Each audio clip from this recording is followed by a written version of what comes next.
The Territorial Cup is back in Tempe after a 52-37 Arizona State win over rival Arizona. The Sun Devil Source is Chris Cartman.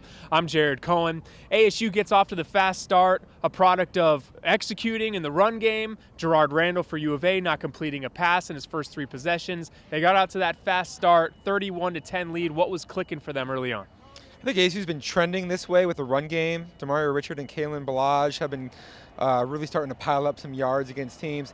Arizona has that different kind of a defensive approach than other teams in the Pac-12. And ASU's had success in the past on outside runs, a lot of outside zone, buck sweep action. That stuff kind of was going, and then they hit on those big shots down the field to Berkovici on some breakdowns. Of course, Arizona's defense, same as ASU, they've both struggled with some of their secondary issues, blown coverages, and we saw that illustrated in this game. ASU, I thought, was gonna run out Arizona from the building. Of course, that didn't happen. Yeah, before we get into that, Devin Lucien, a part of that big first half. 9 catches, 190 yards. His best game easily as a Sun Devil. Absolutely, and he too has been kind of headed in that direction, I think, in recent weeks. It's a tough transition initially for him, coming from UCLA. It's a different type of a program, different type of terminology and scheme.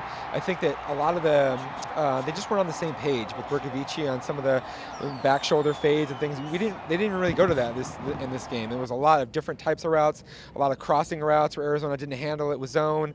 The big play for a 60-yard touchdown or whatever it ended up being.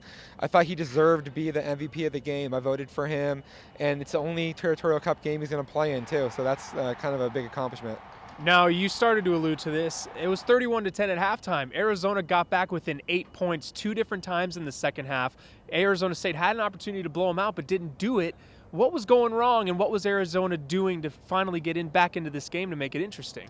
Well, when Arizona pulled Randall out of the game, I thought that was interesting because the backup he's a third-string guy, 8 throws. Only played in mop-up time. Barely, yeah, and so you don't have any film on him. You're not really sure what to expect.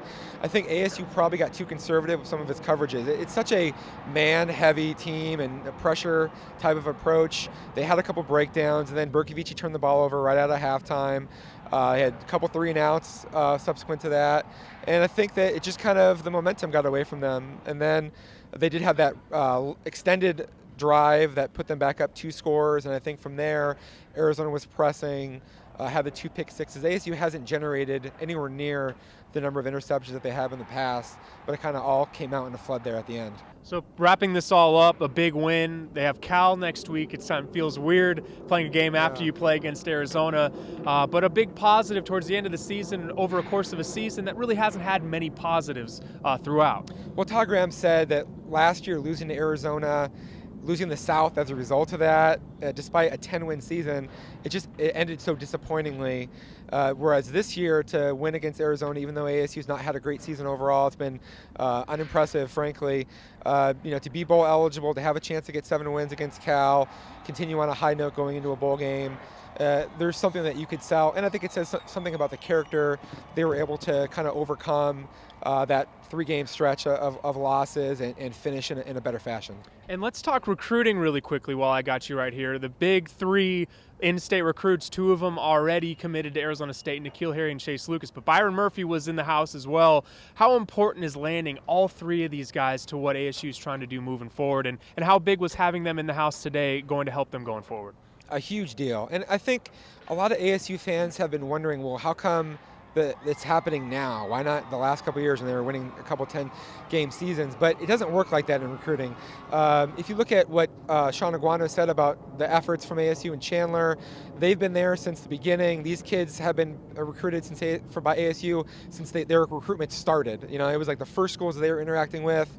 They happen to be the right kids as far as the desire to kind of stay home, play together. Those 3 guys are all really close. ASU's never signed 3 Scout 300 in-state recruits in the history. So for those 3 guys, they all qualify. So for that to happen, it's a watershed moment. It's the type of thing that I think gets them over the hump, following on the heels of getting Bryce Perkins last year and some of the other things that they're doing. They're going to be able to leverage that further, and to take this program to a different level from a talent standpoint, that's really what needs to happen. That's Chris Cartman of the Sun Devil Source. I'm Jared Cohen, Sports 360 AZ. Again, the Territorial Cup is back in Tempe.